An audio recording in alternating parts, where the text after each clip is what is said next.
Well, good evening, everyone. Thank you again for coming out to SMU and to Dallas Hall and back to the Hilltop and the Center for Presidential History. It is a wonderful thing to see you all and to have you all here for what is going to be not only a fascinating topic, but of course the last of our academic year, hard to imagine, the last of our academic year and our long academic year series on America and the world. And I think that we could not have found a better person or a better place to conclude our discussion. Well, I shouldn't say conclude, because I suspect America and the world, I hope, will have a future tomorrow. But at least our academic year discussion, to conclude it with then our speaker tonight, whom I will turn to in just a moment. Before doing that, though, a couple things I would like to announce. The first is that you all, of course, picked up your calendar for next year as you walked in. If you did not, don't worry. There are plenty more copies you can take going forward. Next year, we're going to be discussing small topics like race in America and religion in America. We're going to ask the question, why Donald Trump? And more importantly, why evangelicals and Donald Trump? That should be a good one. And we're going to be really addressing all the major issues, again, that circulate through presidential history and come to our own times. But there is actually one addition to our calendar this year, which I wanted to point out to you. I mentioned this previously, that we are having on the 14th, so not next Monday, but the Monday after, a debate between representatives from the Koch Foundation, the Brookings Foundation, moderated by Politico, and that is going to be held over at the Bush Center. If you recall, we often have our third rail series, which is, as I like to say, debates that others are afraid to have. And this is one of those, in the sense that this is another opportunity where people can come together from across the ideological spectrum and talk and disagree without, as my mother says, being disagreeable. So Mom's here somewhere. So that's her line. Hi, Mom. That's you. I have to footnote that, because we're in finals week, so be in trouble otherwise. So please take a moment, if you will, to pick up that calendar for next year and to look in your inboxes this evening for your invitation to the event at the Bush Center on the 14th. And if I could throw one more thing at you before I turn to our speaker tonight. This is the end of the year, and the next thing on the center agenda is our trip, which what I presume will be our annual trip. It's actually our first year trip to Normandy to help our students understand and appreciate and study the invasion of Normandy in 1944 as a broader way to understand civic virtue and also grand strategy and military planning. As you've heard me say before, one of my key, in fact, personal agenda items is to develop a student scholarship fund to help every student who wants to go on this trip be able to have that experience and understand that history without regard to their own family's personal means. So if you would, take a moment, if you think that's a good cause, I certainly do, please take a moment to look at our website, and you can contribute there to help our students experience that form of history. But right now, we're all going to experience a contemporary form of history. This is really a great pleasure for me to introduce a person who I consider a real friend and certainly also a great Twitter follow, Kori Schake, whom I have to tell, I'm going to tell you the honest story. I first met Kori, I guess it was exactly a year ago or 2 years, and as she was talking, about 5 minutes in, I said to myself, I have to get her in our speaker series because of what she was talking about, which is the subject tonight, and I don't want to steal any of the thunder from tonight, so let me just tell you a little bit of her background. She is one of those amazing people who manages to achieve both in the academy and also in government. She's worked at the highest levels at the State Department and at the Pentagon and at the White House. She was just telling me that, noting that while she was in charge of all coalition forces, essentially the coalition operations and the politics between coalition forces for our wars in Afghanistan and Iraq from 2003 to 2005, she noticed that nobody had more difficulty getting together than not so much the different countries, not France, not England, not the others, but rather the State Department and the Defense Department. That was really where the active diplomacy took charge. I think you got she deserved a combat medal for that.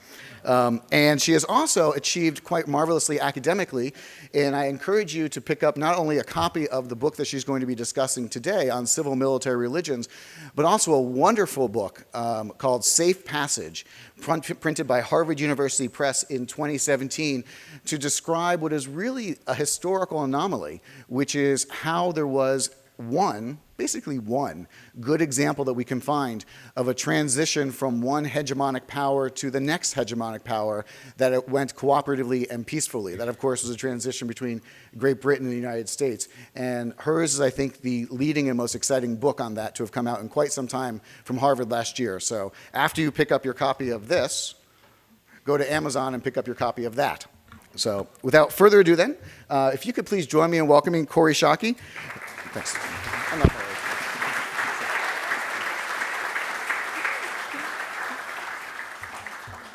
It is a great privilege to be among you all. I'm super happy to be here and to have the privilege of speaking in this series. And it makes me only slightly less resentful that Jeffrey Engel wrote the best book on presidential studies in probably 15 years. If you haven't already read When the World Seemed New, it's outstanding, and I so wish I had written a book that good. So it almost makes up a little bit that he gave me the pleasure of talking to you tonight about a subject really important and very much in the news in American politics right now, since President Trump has continued with the trend of recent American presidents by appointing quite a number of high-level veterans into public policy positions. It will seem that President Trump has been an outlier in this regard, but in fact, in his senior appointments, he appointed the same number of high-level veterans that President Obama had. We just weren't that worried about it when President Obama did it, and we were more worried about it when President Trump did.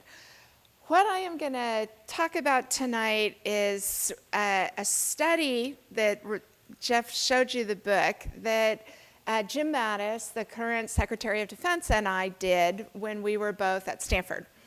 And we got curious about how 15 years at war might be changing the American public's relationship to its military. And so we did the biggest survey of public attitudes that had been done in almost 20 years. The previous one that had been done was by Peter Feaver and Dick Cohen and the Triangle Research, Duke, North Carolina, that triangle of universities had done. And when they did the study in the late 1990s, they came away very concerned that the American military was becoming censorious of its political leadership in a way that was ill-suited to the subordination of a military in a free society. And they were really worried about the rightward shift of attitudes in the political leadership. And the smartest thing I have ever heard anyone say about civil-military relations was Eliot Cohen, a noted scholar of civil-military relations, who is at SAIS, the Johns Hopkins Graduate School in Washington. Eliot's comment during the 2000 election was that it was really important for George Bush to be elected president because it was really important for the American military to learn how to hate Republicans again. And he is exactly right, and that's actually what you saw happen, which is that you see a lag in attitudes of the military towards the political leadership, and it's always out of cycle with who is elected president. Because what the American military always learns is that the political leadership has a broader constituency than the military. The political leadership doesn't care as much about the wars as the military cares, and have a different set of constituencies. The good news, though, I can tell you, the main findings out of our big survey. So what we did the largest survey of American public attitudes about the military that had been done in 20 years, and then we shopped it around to the people that he and I learned from on these issues. So we both made independent lists of who we learned from on civil military affairs, and then where our lists crossed over, those are the people who wrote the chapters for the book. So Nadia Shadlow, who recently was on the National Security Council as the Deputy National Security Advisor, she wrote the Trump administration's national security strategy. Rosa Brooks, a Georgetown law professor who wrote a fantastic book on how the military, how war became everything and everything became the military. About the militarization of police forces in particular after September 11th. Mac McCubbin Owens, a longtime civil military expert from the Naval War College, Benjamin Wittes, the founder of the Lawfare blog, and Cody Poplin, and everybody looking at different aspects of this data. And the overall findings from the data, and on the findings, all of us are in agreement. We argued somewhat about what's behind the findings, but the good news is that the American public has a deep and abiding fondness for our military. 88% of Americans are proud of the American military, the men and women who serve in the American military. That is an outrageously high standard. And one of the things that is interesting, if you are ever around foreign military people who come to the United States to go to our war colleges, for example, they are shocked by the intimacy of the relationship between the American public and our military. They're shocked by the latitude of policymaking influence that our military has. They're shocked by the sweetness of, anybody who sees a kid in a uniform in an airport, tries to buy them a beer, tries to pay for their lunch. That's actually really uncommon. And really, there's a sweetness about the relationship between the American military and our public. And that's an extraordinarily beautiful thing, much to be treasured, much to be valued. There's also a culture of thanking people for their service, right? Do we have any Vietnam veterans in the room? Korean War veterans, Vietnam veterans? Okay, so you will know,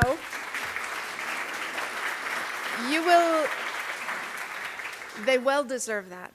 You will know what a recent phenomenon that is. Yeah, I mean, I worked for John McCain in the 2008 presidential election. And for him and the Vietnam veterans around him, this feels so new and so much to be treasured and fostered. So the good news is that this is learned behavior, and if you can teach the American public the gracefulness of thanking people for their service, you can actually also probably teach them to do more than that. That is, to go beyond ritualistic appreciation towards what would be the healthiest kind of civil-military relationship, which is giving our military the respect of treating them like normal Americans, because that's actually the healthiest. And 70 years into an all-volunteer force, 70 years into the professionalization of the American military. So not only did we end conscription 70 years ago, but also folks stay in the military longer, right? And children whose parents have been in the military are dramatically more likely to choose military service. So you do see a branching off of our military from the broader rest of society. And that has quite a number of negative effects in civil-military relations that I'll talk about in just a little bit. But I want to start by part of the reasons the American military has such broad policy-making influence in the United States, because it's genuinely rare in free societies for the military to be so influential. And the reasons for it in the US are actually quite endearing, right? If we had had a different first military commander than George Washington. And if George Washington hadn't taken his uniform off when he became a politician, you would have an entirely different culture of civil-military relations in the United States.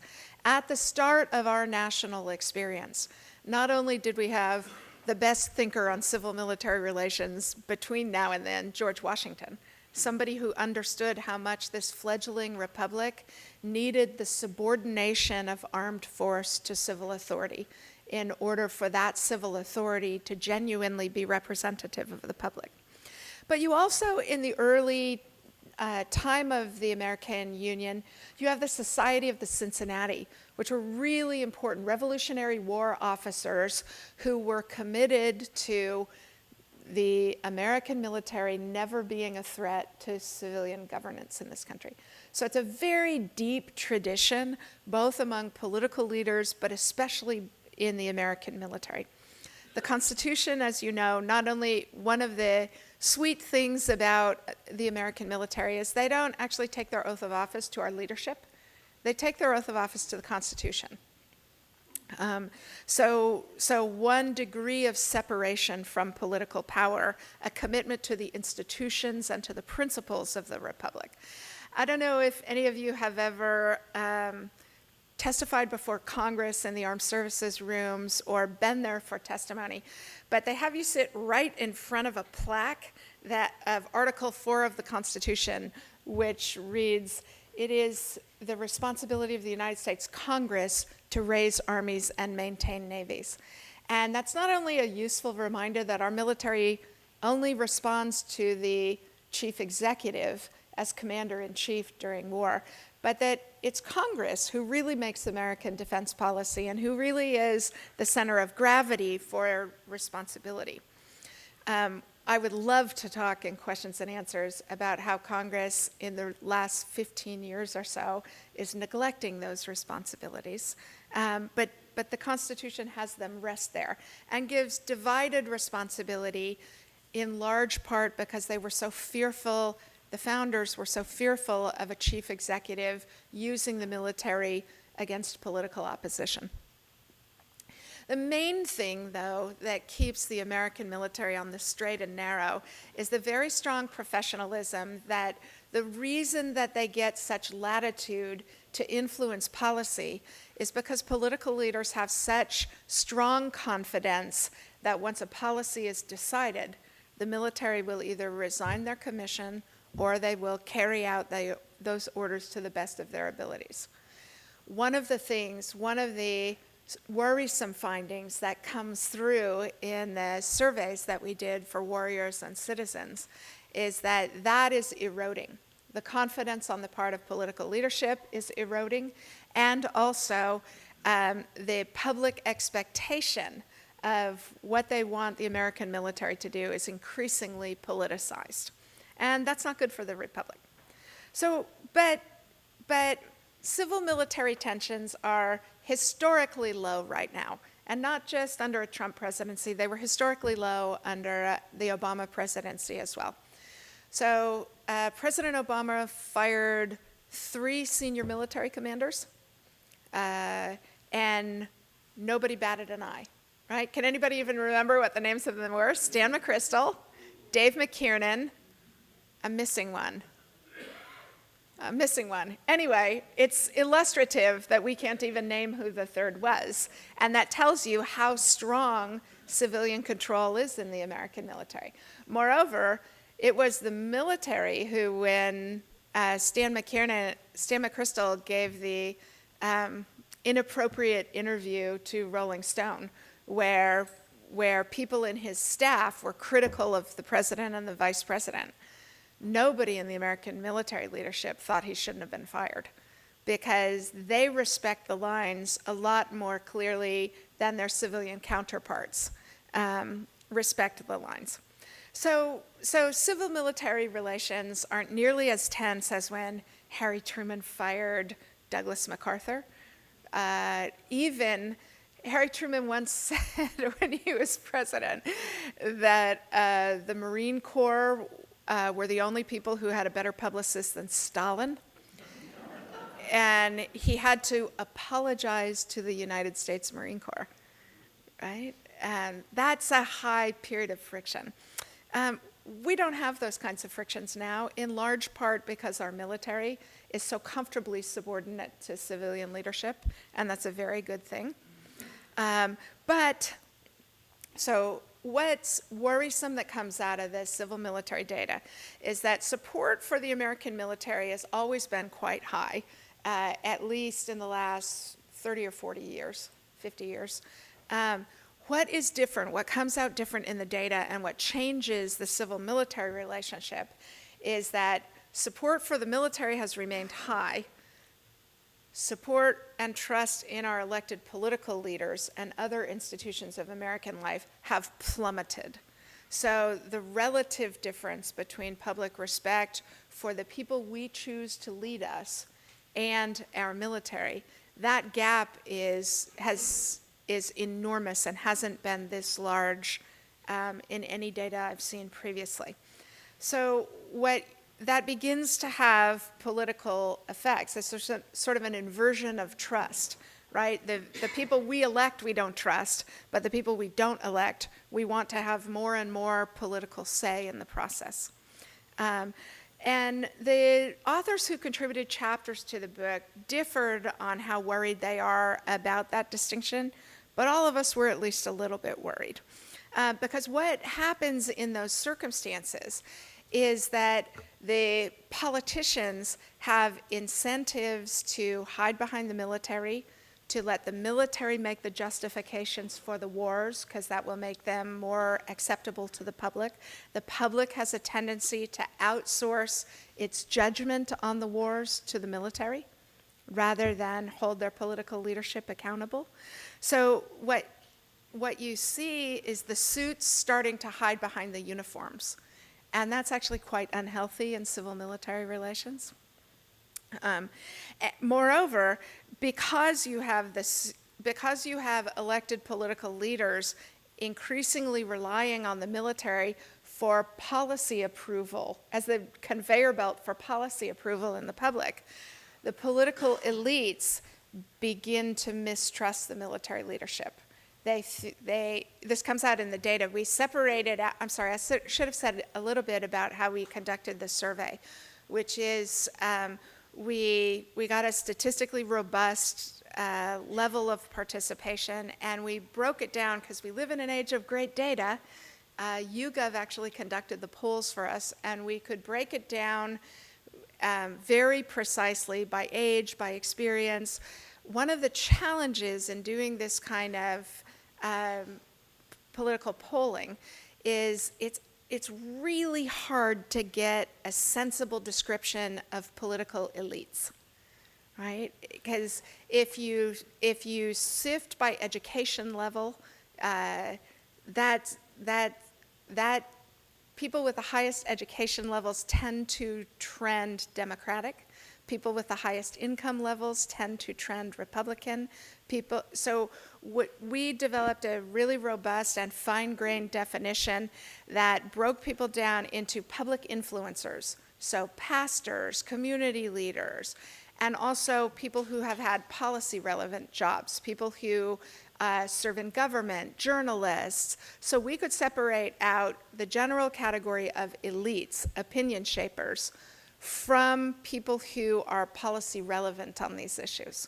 And one of the things that comes out really strongly in the data is that political elites, people who can affect policy, increasingly distrust the military leadership and increasingly consider it just another political actor, which is not what our military leadership looks like to itself. They view themselves as giving the best military advice, and the political leadership aggregating our public preferences and making political decisions. So there's a real difference in their perception of their role, and the fact that politicians are increasingly appointing high-level veterans, or in some cases, like Lieutenant General McMaster, the former National Security Advisor, active duty military people in political roles, is causing the public to view the military more politically, and it's also causing political elites to consider the military as political actors in the policymaking process. And what we find about public attitudes about the military is that the support is enormously broad, but it's also very shallow. 20 on all of the questions, we asked about 100 questions. On all of the questions, between 25 and 35% of people either had no opinion or didn't know. This in a body politic where Americans have opinions on everything and they consider themselves knowledgeable on everything, whether or not they are, right? We're a very opinionated political culture. And to have between a quarter and a third of people be unwilling to even express an opinion on those subjects is enormously rare. 55% of people did not know whether to have confidence in our military in wartime. 52% of people didn't know whether the public would tolerate high casualties, and if so, for what ends. 57% of people didn't know whether effectiveness in the military requires a clear chain of command. 48%, I'm sorry? Yeah, it's striking, isn't it? Those are really basic elements of military organization and functioning. That's not high-level math. That's really basic stuff that people don't know. 48% of people, of respondents, considered themselves knowledgeable or very knowledgeable about the military. But the median answer of the size of the United States Army was not within a factor of 6, right? And it's not that we are living in a time in which this information is difficult to get or scarce, right? It's easy to be informed about what the American military is doing, and the knowledge is plentiful. The public is choosing not to know. And so the question is, why is the public choosing not to know? And I'd love to hear your answers in the question period. It looks to me there are a couple of structural factors. One is that we don't conscript our young people anymore. So families aren't immediately affected, and people have busy lives. They're worried about what their school board's doing. So it gets crowded out by other issues because people don't have an immediate vested interest in the knowledge. The second is the professionalization of the American military has had interesting effects on public attitudes. This comes out in the data about casualties. There are two surprising things. The first is that the public is no more sensitive to female casualties in the American military than it is to male casualties. There's no sensitivity about the gender of the casualty. The second thing that comes out is that our military is much more casualty averse than our public is casualty averse. And when we showed the data to military people, they were actually shocked at how insensitive the public is to casualties. And we did several follow-up questions on the casualty sensitivity to try and get a better understanding of the why, right? Because polling data can tell you what, but you really have to dig down and do follow-ups to get a sense of why people think.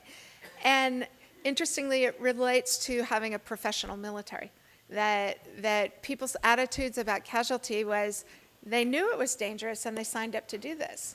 It's almost a contractual attitude about casualties. And that was deeply shocking and worrisome to a lot of our military folks who looked at the data. So another thing that comes out of the data is that this broad but shallow support leads to public support for military engagement, right? They want the military to be a part of the policy choice, but they struggle to sustain interest. And for many of the policies, stabilizing Afghanistan, things that are of long duration and don't show near-term change, that's actually a real policy challenge for political elites to be able to sustain the public support for it.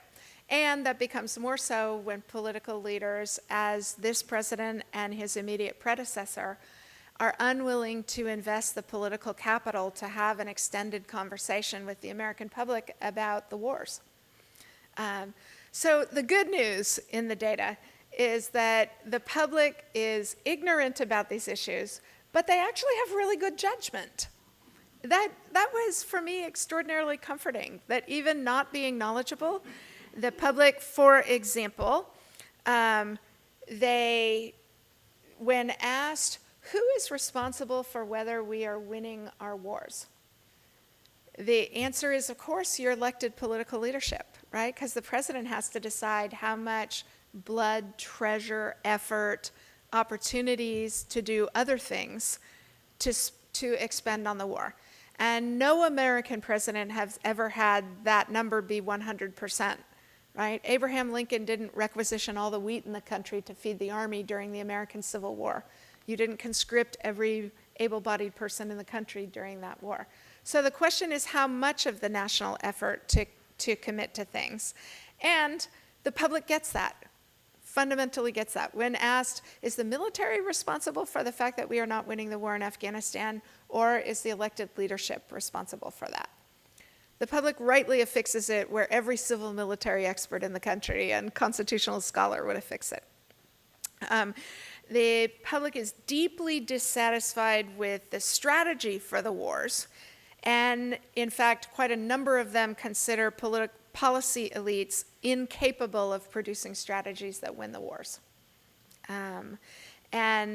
They're also deeply critical of the policy elites for expecting military force to produce sophisticated political outcomes. That is, the public is a better judgment of the limits of military force than policy elites are judges of the ability to use military force.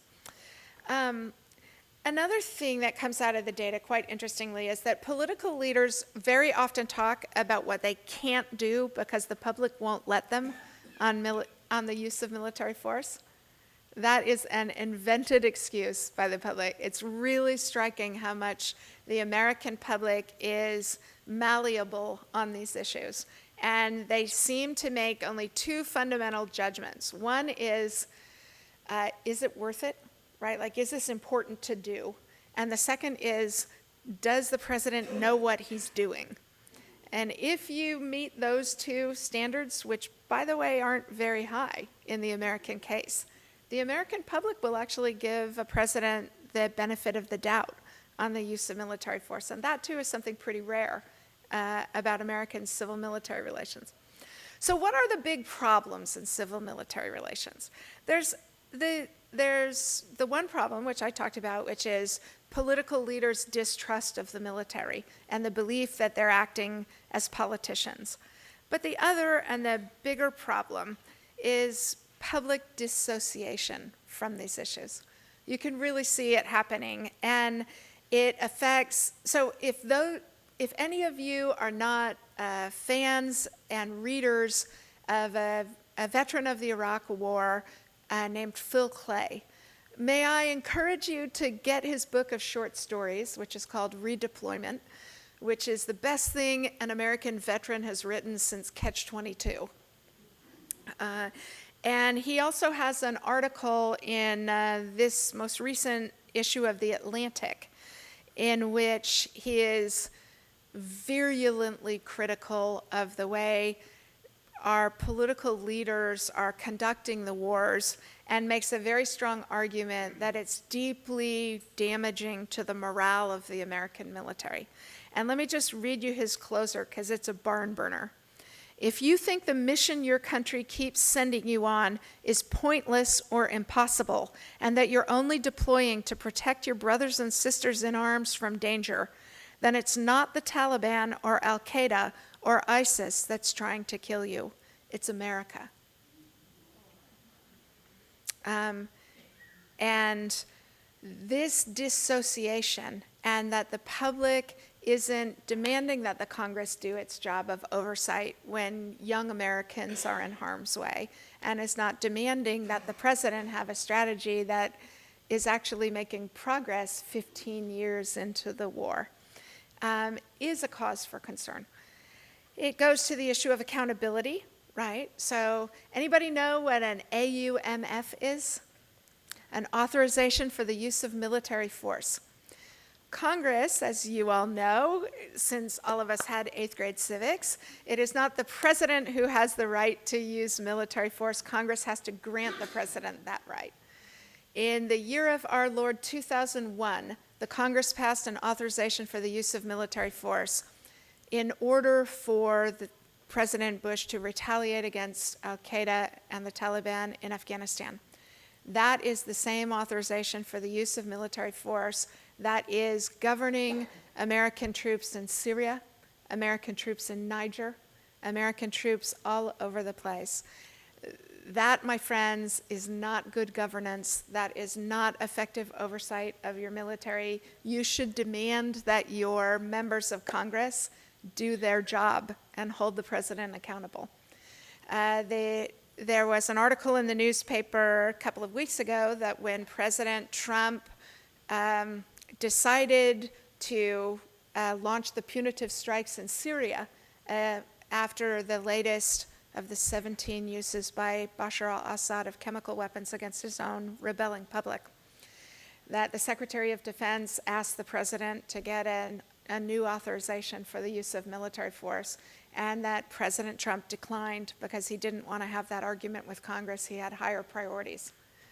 Congress should actually not let that be a good enough answer, and none of us should let the president get away with that being a good enough answer. So if you want to know a terrific, low-cost, substantive way to support America's men and women in uniform, write your congressman and complain that they don't have an authorization for the use of military force. That would be a really practical way to do something to thank the men and women who are risking their lives for us beyond the ways we already do it. So a second way you see this lack of accountability is in the fact that Congress keeps giving the military pay raises, which on the face of it is a good thing. And yet, because of the sequestration limits in particular, what you have is an inability to raise overall spending that has just been lifted for the next 2 years. But military pay is crowding out everything else in the defense budget. We have the same problem internal to defense spending that you see in the federal budget, where entitlement programs are crowding out discretionary spending. So paying our military well is a really good thing. We do pay them well. And paying them more at the expense, at the opportunity cost of training and equipment is actually now a big problem in the defense budget. How many of you have seen recent plane crashes? There was tragically today just a C-130 crash, killed 5 Puerto Rican National Guardsmen. That is the result of not spending enough time and effort on training and equipment. And that's a big problem in the defense budget right now. So, the one other thing that's problematic in civil-military relations is the way that the public conflates actual people on active duty and veterans. And it's not just the public that does this. The political leadership does this too. Professor Engel and I are both part of a project that it is looking at, it's a book project looking at the 2006 Iraq surge. And it was really striking when we were going through the interviews with President Bush and his chief of staff and the Secretary of Defense, that even the National Security Advisor and the White House chief of staff made no distinction between a military revolting against the president and angry veterans exercising their constitutional rights to complain about the president's policy. President Bush made that distinction and said, I'm ignoring the veterans. I don't care what they think on this. I've got the right approach.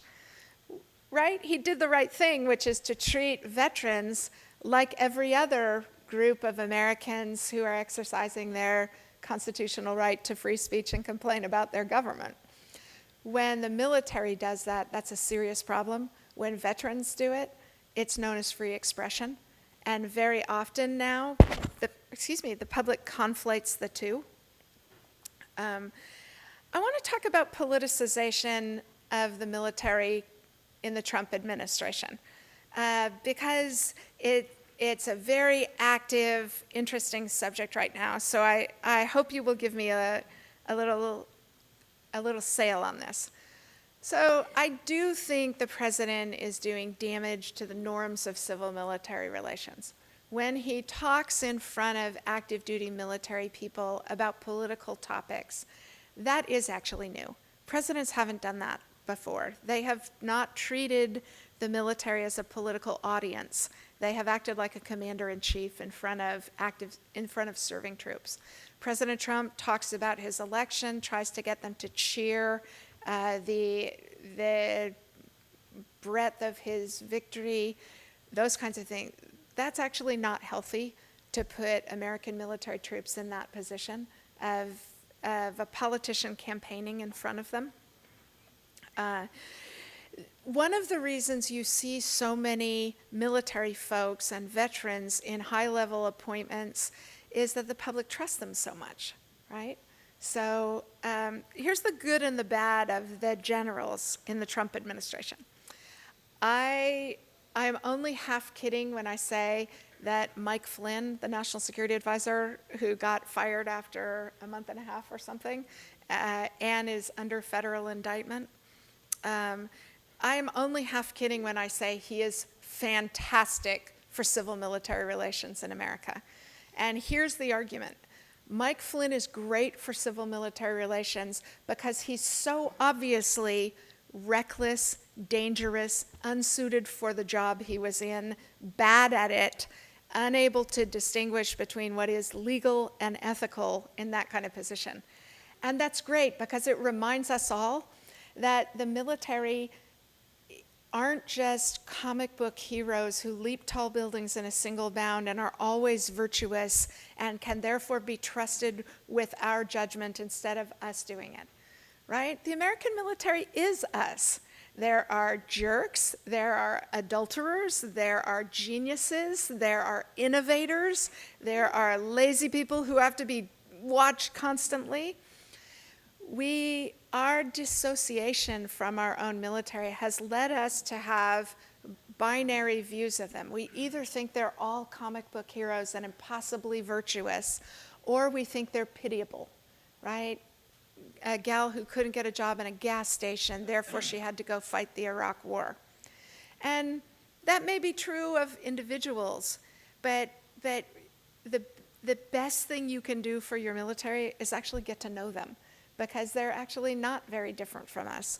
They occasionally have a higher developed sense of social responsibility, but they're every bit as diverse as we are. They have political views every bit as crazy as the rest of us have, but what the system does is keep those in bounds.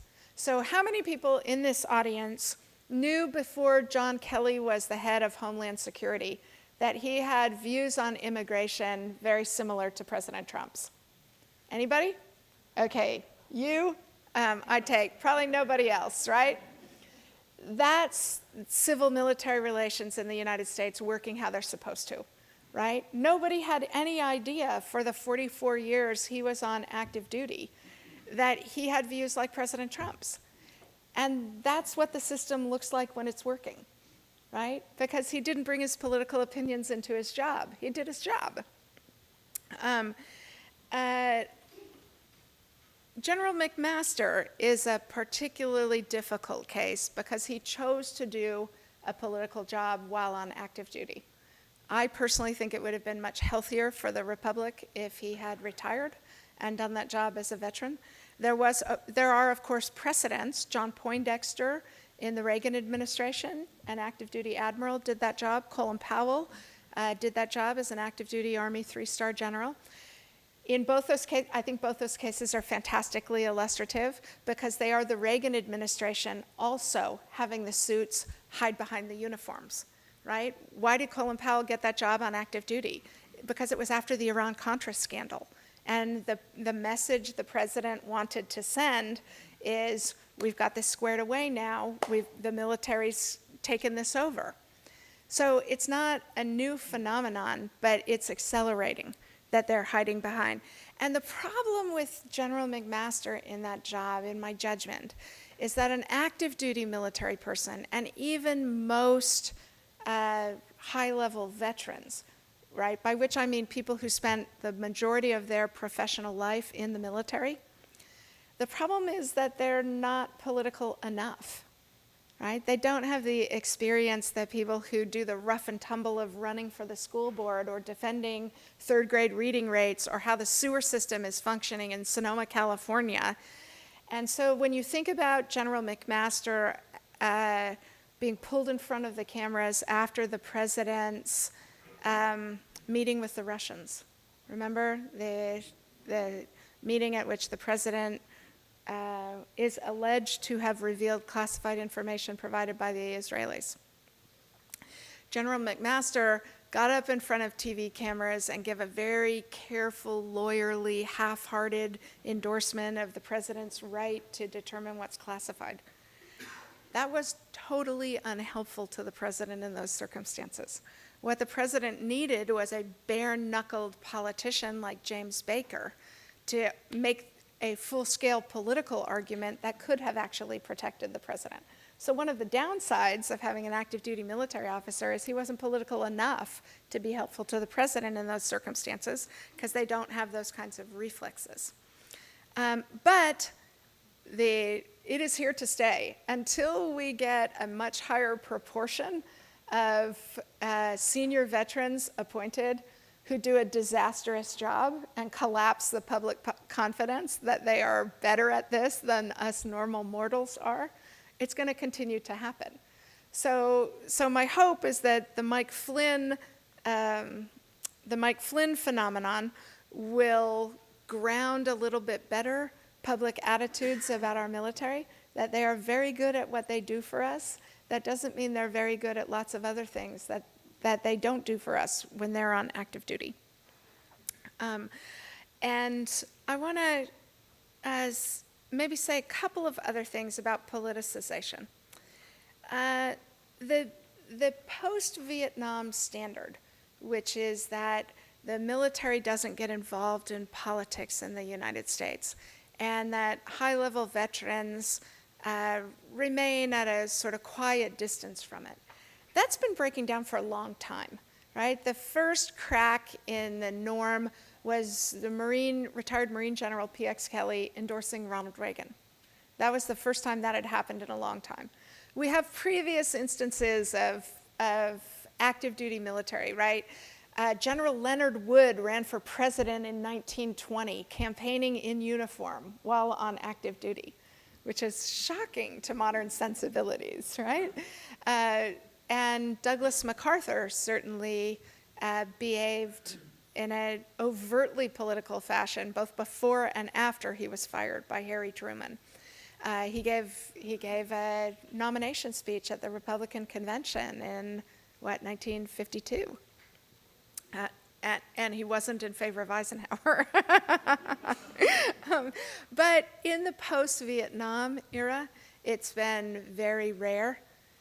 P.X. Kelly's the first one. Then some of you may remember Admiral William Crowe, the former chairman of the Joint Chiefs of Staff, endorsing Bill Clinton, right, giving a Vietnam draft dodger the protection of a former chairman of the Joint Chiefs of Staff was very important in President Clinton's election.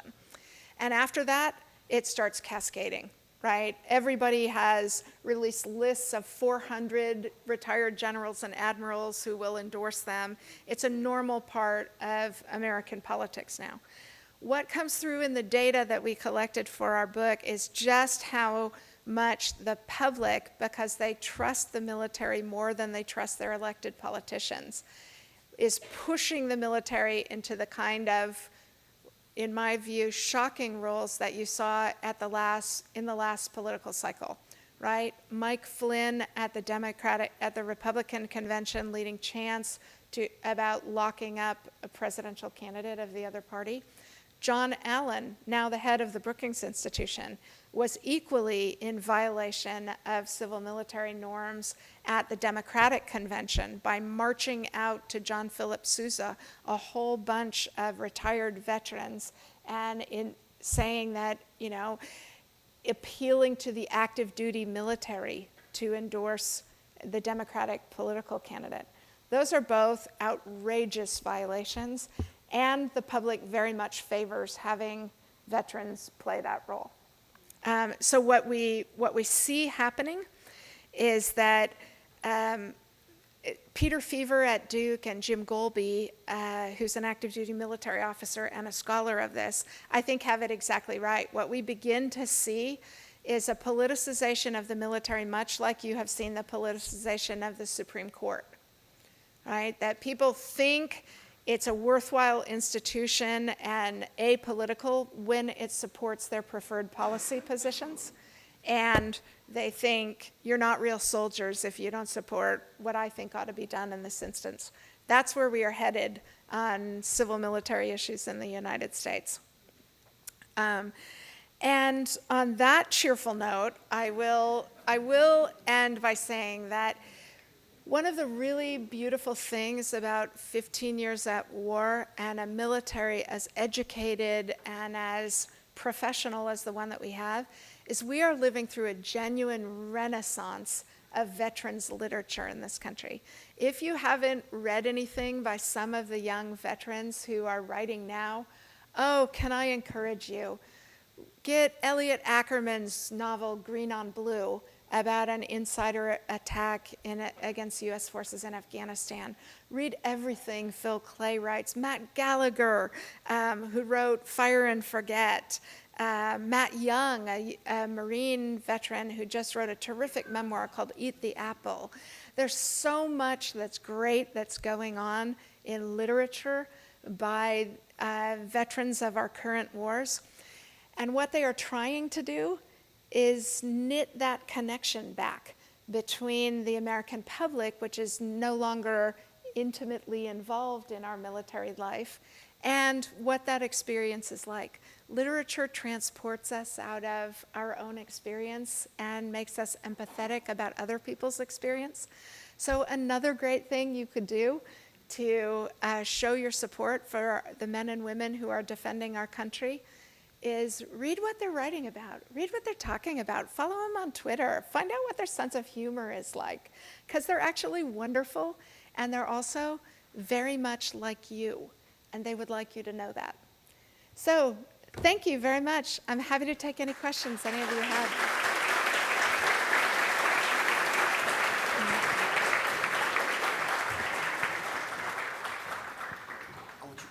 Questions. If I could just remind people to wait for the microphones so that we can record your thoughts for posterity. And we'll watch it.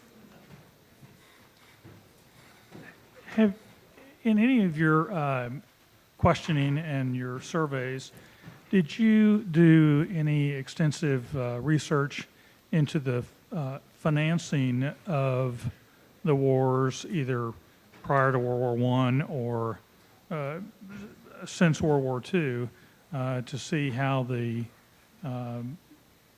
public viewed these wars? So it has been pretty, so the short answer is no. I'll tell you what I think I know about it, although we didn't survey it. So you will recall that Woodrow Wilson introduces the federal income tax, and ever since then, everybody who opposes the war effort argues that you need to be paying for the war effort as you go. And everybody who favors the war effort would like to find ways to make it. But the last 15 years have been quite extraordinary in the political leadership's unwillingness to account for the war spending. And it goes straight onto the debt, my friends. Right? So all of this year's $72 billion in what they call OCO funding, which is the contingency funding for the war. So there's the baseline budget, $620 billion, and that's what is the baseline. It recruits, trains, and equips the forces. But Congress, constitutionally, because they want the ability to turn the lever of spending off on the president, pays for the war separately. And the way that they did the appropriations language is to make sure that all of the OCO spending, the contingency spending for the wars, doesn't get accounted for in the budget. And so it's just straight onto the debt. And because deep in my heart I am an insurance actuary, I can tell you that the amount of federal debt per person in this country is nearly $65,000. That's a lot of money, and someday when the dollar is no longer the reserve currency of the international order, or interest rates start going up again, that is going to be a crippling burden we leave our children. Yes, ma'am. Thank you so much for your remarks. It's really great to have you here.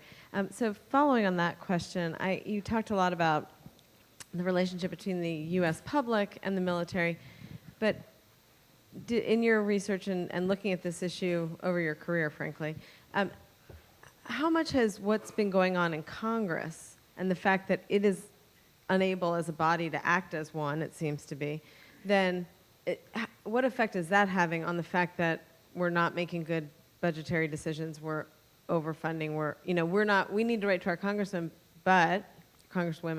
but will they be able to do anything anyway as a body? Being skeptical of the Congress is the right analytic position to be in. My favorite description of the American Congress comes from H.L. Mencken, the editor of the Baltimore Sun, who famously said the United States Congress consists of roughly 1/3 liars, roughly 2/3 scoundrels, and roughly 3/3 cowards, right? And so it is fundamental that you shouldn't build a strategy that requires heroic congressional action to carry out, because it's never going to work that way. But the cheapness of congressional support for pay raises when the military leadership is saying the best way you can support our military is to actually pay them less and train them more, because them not getting killed in the wars is actually an even better way to show your support for them than paying them well is to show your support for them. And because there is not public involvement on this, nobody wants to vote against the troops by not voting for a pay raise. And so, the Secretary of Defense and the uniformed military leadership would very much like Congress to make different choices, but the political incentives are so strong because nobody wants to face a primary challenge of saying, you didn't support the troops. So Shocky's theory is the only way you get around this is that the military actually has to make it safe for candidates to vote no, which means you're going to have to provide them political protection to do the right thing, both in Congress and probably in their districts, which means a further politicization of the military. So, but that's where we are. A society in decline these 235 years and yet somehow still succeeding. Yes, in the way back. Hi, Ann McDonald. I'm pretty loud. I wanted to know, we've seen so frequently in the media, we see that the public is against nation building and and also that the military is very aversely inclined to do nation building. Yet I think after disasters, natural disasters, or in humanitarian crises like Syria, we still see the public very upset if the military hasn't responded to Puerto Rico, for instance, quickly enough, or we haven't done enough to help the people of Syria. What do you see? What did your data look at those issues at all? And would be interested to know what the discrepancies between the military and public might be in those areas. So it's certainly true that that nation building is unpopular, right? Because it takes a long time. You're not in control of the process. But it's not actually true that the military opposes doing nation building. And in fact, if you look at the array of the current political and military leadership, President Trump keeps saying, we don't do nation building, I'm not going to do it. And the Secretary of Defense and the Chairman of the Joint Chiefs of Staff keep saying, unless you want Afghanistan to go back to the threat that it was in 2001, we actually need to help them continue to make progress towards better governance.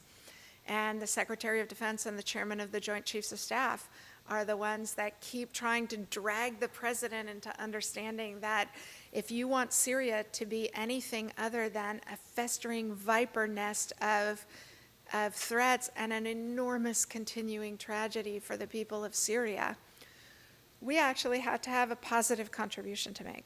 One of my favorite moments of being the director for defense strategy on the NSC in President George W. Bush's administration was during one of the meetings with the senior military leadership, the CENTCOM commander, General Abizaid, complained that he was having to divert so many resources from the war effort to earthquake relief in Pakistan. And President Bush's response was, I actually think that's the most important thing you're doing right now, because you are buying us a generation of better relationships with the people of Pakistan. You are setting the future that way. So there are people who get it, but it's a hard slog, right? We're an impatient public. What does come through in the survey data very clearly is that there's a strong public impetus to want the military to do something, but there's very shallow support for sustaining it over time. And so that's where nation building runs aground, right? Because in 2001, Afghanistan was 185th of 185 countries on the UN Human Development Index, right? They're now 25 or 30 steps higher than that. They've made an enormous amount of progress, but Afghanistan is still a really long slog away from a well-governed country that we're not going to have to help them do basic functions of security and governance. Another great way, if you want to contribute to the good work that the men and women of the American military are doing, there is a charity, an NGO called Spirit of America, and they partner with American diplomats and the American military in war zones to provide assistance that the American government either can't find a way to provide or can't provide fast enough for the need. My favorite example of it, so it's a wonderful charity to give to. I'm on their board. I think they're great.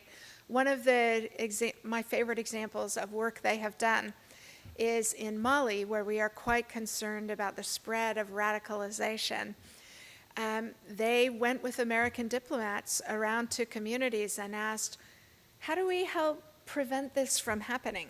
And the communities the upheaval was that, drought and other kind of environmental factors were driving animal husbandry out of practicality as a way for people to support themselves. Spirit of America got in touch with veterinarians around the United States and paid for veterinarians to go and train local villages, everybody in the village. So not provide a veterinarian, but teach everybody how to adjust to changing conditions, how to do animal husbandry under changing conditions.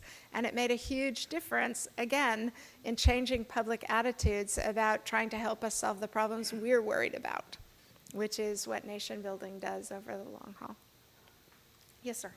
I was just wondering on your surveys with the 50th anniversary of 1968 and the Vietnam War and the emphasis of Ken Burns and other things, My Lai, that have been in the paper, does your survey reflect anything from the Vietnam experience in this context? Yeah, thank you for that question. One of the most interesting anomalies in the data is young people's attitudes, which more closely align with the attitudes of the World War II generation than of the 68 generation.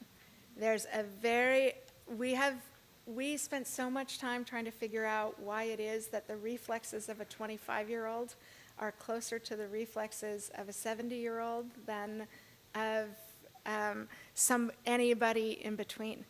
And my guess, again, we didn't follow-up question this, but my guess is that it is the combined effects of having come of age after September 11th, right? So for people under 25, our country's been at war their entire politically conscious life. And also, it's the result of the 2008 financial crisis. The world feels unsettled to them. Things don't feel safe to them. Things don't feel reliable to them. And that accords closely with the attitudes of people who lived through the Depression and who lived through World War II. So you see a really big difference in that's the thing that surprised me most in the data, to find that set of reflexes among young Americans. Yes, sir. Our media today seems to have decided to put a political spin on every story they report. What about the military? I know at various points in time the media spun for the military. Are we getting straight reporting on that now, or any impact of the media on our opinions? Yeah. So one of my favorite things that the Bush administration did was embed reporters all over the place during the invasions of Afghanistan and Iraq. And what it has produced is a generation of defense reporters who really know the military well. And so there are all sorts of great defense reporters. The problem is that a lot of stories about the American military aren't actually written by defense reporters. So they are written by people who have a political angle on it, and using the military as political props is almost irresistible for politicians. And so when the political press is covering the military, I think that's where you get a lot of that. But the defense beat reporters are outstanding. They are the parallel of our contemporary military, which is battle-hardened and know a lot about the subject. Yes, sir.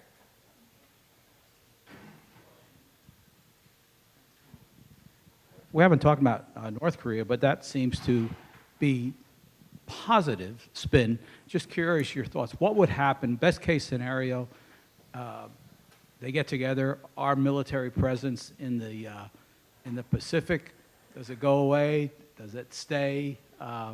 Any thoughts, comments you might have on that?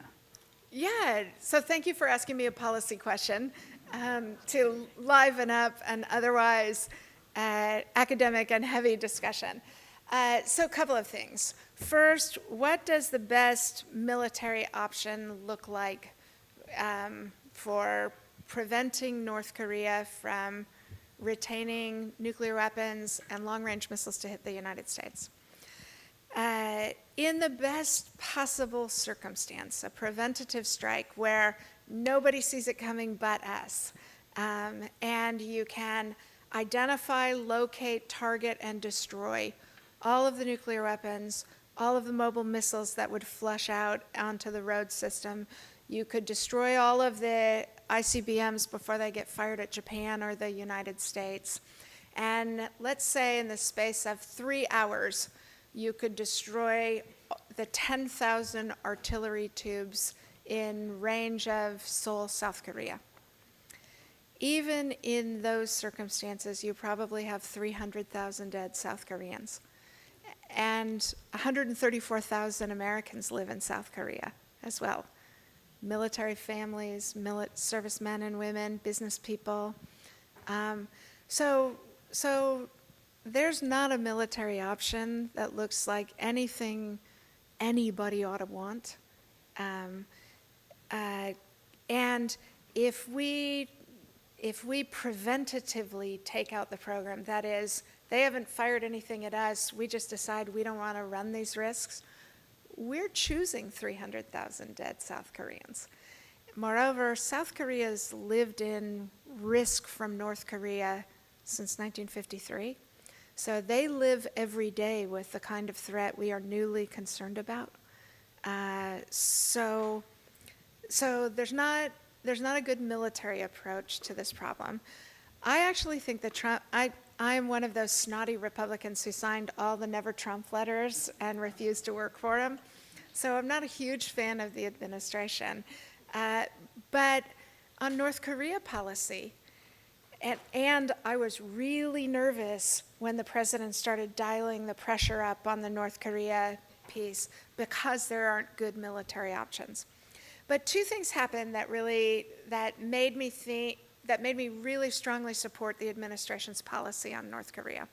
The first is that Bill Perry, the former defense secretary, who was the Clinton administration's negotiator with the North Koreans, and who himself is quite hawkish, he advocated strikes on North Korea when he was defense secretary. He and I were colleagues at Stanford, and I was surprised that Bill Perry very strongly advocated the president turning the heat up as much as he had. He really thought that it had produced the first time in 20 years for serious negotiation with the North Koreans. So Bill Perry's a really smart guy, and I defer to him on that judgment. But the second thing is, it's the only instance I believe I have seen where the Trump administration has really played team sports well. So the Treasury Department smartly identified what are the sources of money going to the leadership in North Korea, and they identified two. One is black market and counterfeiting activities going on out of North Korean embassies around the world, right? So they're counterfeiting dollars and they're running black market businesses out of their embassies. When Rex Tillerson was Secretary of State, he got at least 8 different countries to break diplomatic relations with North Koreans and start shutting down the embassies because they're engaged in illicit activity. He also got countries not to accept North Korean guest workers because the government takes a large cut of the remittances that they send home. So for the first time since about 2004, you start to have serious financial pressure on the political elites in North Korea. The Secretary of Defense has flowed forces to the region and had conversations with the Chinese about the common interests we and they have, and if they don't want a much more militarized American presence close to their coasts, they need to help us solve the problem that we're worried about, and that did get some traction. And so the pieces that they got moving simultaneously, and here for me, this is the real grace note of Trump administration policy. As nasty as he is about America's allies and as nasty as he has been about why are we defending South Korea, the president actually handed the North Koreans the keys to the car, right? They're the ones who came up with the summit idea. They're the ones who have set the terms of any deal. And that's actually the right way to run this policy, because the real risk of President Trump's policy is if he's actually called on to carry it out, because South Korea is not going to support us if we're going to do that. And it's the parallel of the Berlin dilemma of the 1960s. We can't have a strategy that's harder edged than the ally who's going to suffer the consequences is willing to bear. And the president has actually done this beautifully and adroitly, and I have to say, I'm surprised, but I'm thrilled, right? As a taxpayer, I'm thrilled. What I think is likely to come out of this summit, I think that they are likely to get a substantive deal, because Mike Pompeo, when he was still director of Central Intelligence, his trip to North Korea, I don't think the summit would be going ahead unless Pompeo came out of those meetings and thought there's actually a deal to be had that reduces the risk to us. I think, so there are several good deals possible. The minimum deal that I think would be both good for our security and a big success for the president would be an agreement of greater opening between North and South Korea, right? So give the South Koreans a lot more ability to help North Koreans and to establish commerce between them. Because one of the downsides of tight sanctions regimes against an authoritarian government is they do the authoritarian government's work for them. It isolates people, it prevents them from having opportunity and connection and money. And so opening up the North-South Korea piece will actually put a lot of pressure on the North Korean government by creating people's aspirations for a better life. Governments don't get overthrown until people start to believe something better is possible. And it opens up that possibility. Second thing is starting to do an assessment of the North Korean program. So getting Chinese, American, Japanese, South Korean, and UN investigators in to look around, to see what they see, to be able to catalog the program. Even if we don't start reducing weapons across a 10-year time frame, one of the things that the 91 Iraq War demonstrated, and that the recent Israeli revelations about the Iranian nuclear program revealed, is how hard it is to really understand the breadth of what a country's hiding. And so verification that gets us there before you start the weapons reductions would actually all by itself be a huge advantage. What I can't figure out, and I'd love your help with, is I can think of 4 different reasons the North Koreans might be doing this, and I can't tell which one it is. So here are the 4, and you guys can shout out which one you think sounds most plausible to you. One possibility is that the North Korean government, now that they are a nuclear power, they're confident enough that, having a meeting with the President of the United States, that's where they belong. So it's worth it to them to be accepted as a nuclear power, and they're not actually going to trade anything away. So that's one motivation that could be going on for them. Second motivation that could be going on for them is that the sanctions are actually biting so tightly that he worries about his ability to control the country. So you will recall, this is a guy who had his brother killed with chemical weapons, had his uncle, the head of the army, shot with anti-aircraft guns. So the possibility that he's in firm control, and that looked really nervous when he went to China for his meeting a couple of weeks ago, right? Because what better time to overthrow somebody than when they're already on a train out of the country? So the second possibility is he's losing control of the country, and he needs either something that validates him or that opens up a money pipeline. The third possibility I can see is that he's actually going to take us all to the cleaners, right? That he has no intention of doing anything, but he's going to get a summit with the President of the United States and dare us to carry out a strategy that would collapse the geopolitics of America's alliances around the world. And the fourth possibility, and I begin to think there may be something to this from watching the Inter-Korean Summit, the fourth possibility I think I see is that he's watched enough Hollywood movies to just not want to live this life, right?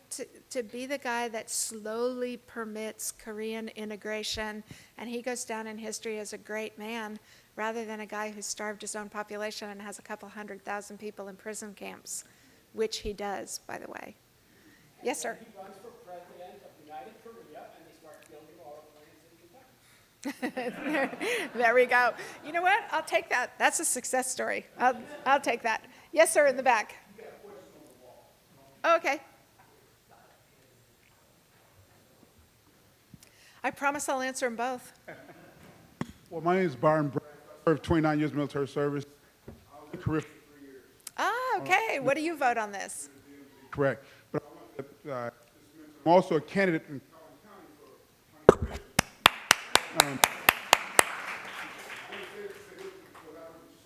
for people not understanding the process. So I've worked with those generals, and I was senior acquisition officer, so I worked directly with them. And so I understand they're unprepared for the positions like that. Again, as a senior guy with almost 30 years in, the county's position is something I want to start at to stay involved in the community. So I think that's a great way to start. Good for you. So, but thank you for So good luck to you in your race. I'm thrilled you're running for office. One of the really neat outcomes of the last 15 years is the number of veterans who are running for political office. It is so good for the country. So bravo for caring about your community. Yes? Oh, you didn't have a question of your own? You were just highlighting him? Okay. Yes, sir. Right here. I'm going to offer up a fifth possibility Please. with respect to the forthcoming summit meeting. Great. That is, that Trump has no intention of giving up anything in the way of a compromise and will just take it as a photo op. So I have noticed that the flash to bang time in this administration is quite long, that the president will make big public policy announcements and then the policy never gets implemented a lot. I actually think it's one of the interesting innovations that President Trump has brought to American politics, right? Because it remains to be seen whether voters are going to pay close enough attention and be angry that the policies don't get carried out, or whether voters are not going to tune in enough, and the statement alone will get him the credit that's politically salient. I don't know the answer yet, but I do notice there are lots of ways in which Trump is changing American political life. Nobody's going to have a press secretary anymore, because who cares? Right? The president talks directly to the American public. He doesn't talk through other people. That's really interesting as an innovation in politics, and I think this is another one. So it's possible that President Trump will think, hey, great, a picture on the DMZ, and that's all it takes. But sooner or later, somebody's going to point out that we're no less threatened by North Korea's nuclear program after this than we were before. And so we have a means to adjudicate that. It's elections. Anybody else? Is it time for one more question? Oh. Yes, sir. I'll answer yours afterwards. How worried is the military? How worried is the military, do you think, about Russia and Vladimir Putin? Quite worried, both in the national security strategy, which is the one that the White House writes, and the national defense strategy, which is the one the Secretary of Defense writes. The big news of the Trump strategy compared to the ones that came before them are that great power wars are what they are worried about, right? Secretary Mattis points out in the national defense strategy that we have over-optimized to the wars in Iraq and Afghanistan because we had the luxury of designing our forces for those wars. We didn't think we had the prospect of having to fight the Russians or the Chinese. And the strategy is consumed with how do we retool for the prospect of having to fight the Russians or the Chinese. It does not yet go so far as to think, how do we fight the Russians and the Chinese if they should ally against us? This is a major shortcoming in American strategy, actually. We tend to think in binaries instead of being paranoid enough to think, what happens if people start cooperating against us?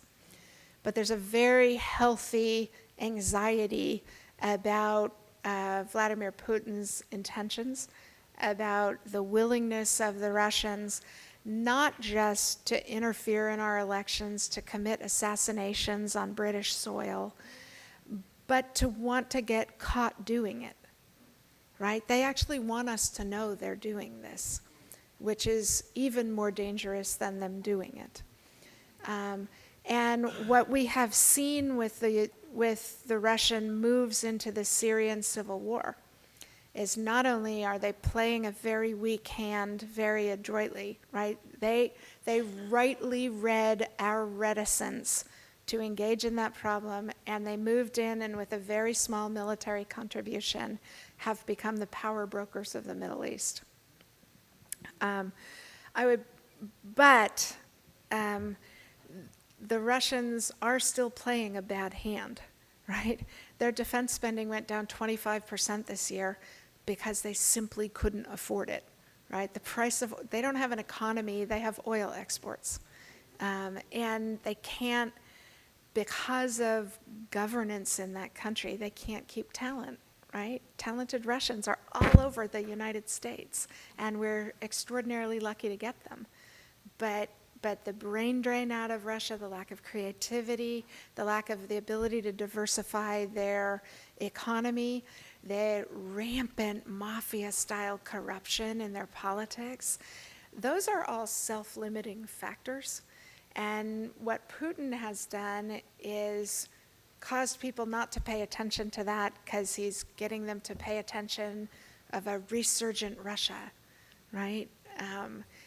And that's a very dangerous narrative for us, and I think the military understands it as a very dangerous narrative and is thinking about, so one last thing, I'm sorry, which is that the Russians have rotated troops from every military district of their country through Syria.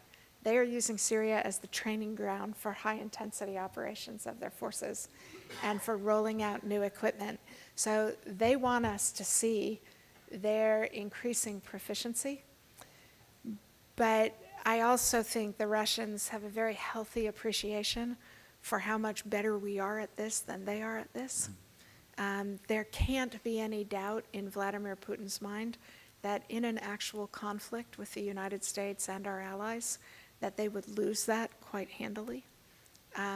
So what he's doing is playing in the space we leave him to play, and the best counter to it is actually increasing our own societal resilience, increasing the transparency and predictability and reliability of our own voting processes, and not withdrawing so much from the world that we leave them opportunities, because that's what they're succeeding at.